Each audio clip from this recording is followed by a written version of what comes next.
like and subscribe. Anong Sayo TV mo? Cristel Fulgar, nagsalita na.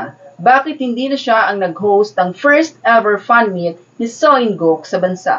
Noong August 12, ginanap ang first ever fan meet ni So In-guk sa bansa.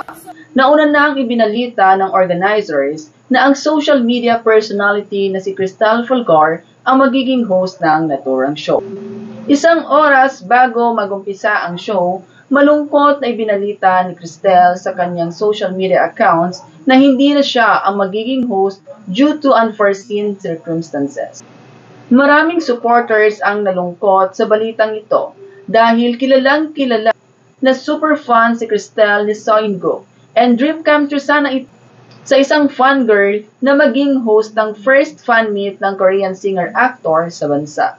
Noong August 15, binasag na nga ni Cristel ang matipid na rason sa kanyang post bakit hindi na siya ang nag-host. Ayon sa kanyang vlog, habang nagre-rehearse ay ibinalita sa kanya na hindi na siya ang magiging host ng fan meet dahil daw nakukulangan ang Korean technical director sa kanyang energy. Sa rehearsal yun, hindi ako sanay na ibigay yung 100% energy ko. So kung nakukulangan sila sa energy, dun sa rehearsal, sabi ko po, I will do my best.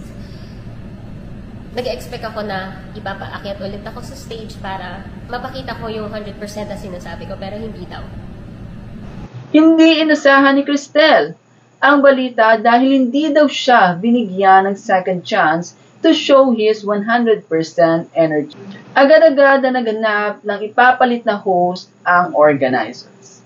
Bagamat hindi na siya ang nag-host, waging-wagi pa rin ang pagta-fangirl niya kay So In-guk dahil na-meet niya pa rin ito backstage at nakaduwit niya pa nga sa kanta nitong All For You. Ayan, then please like and subscribe sa anong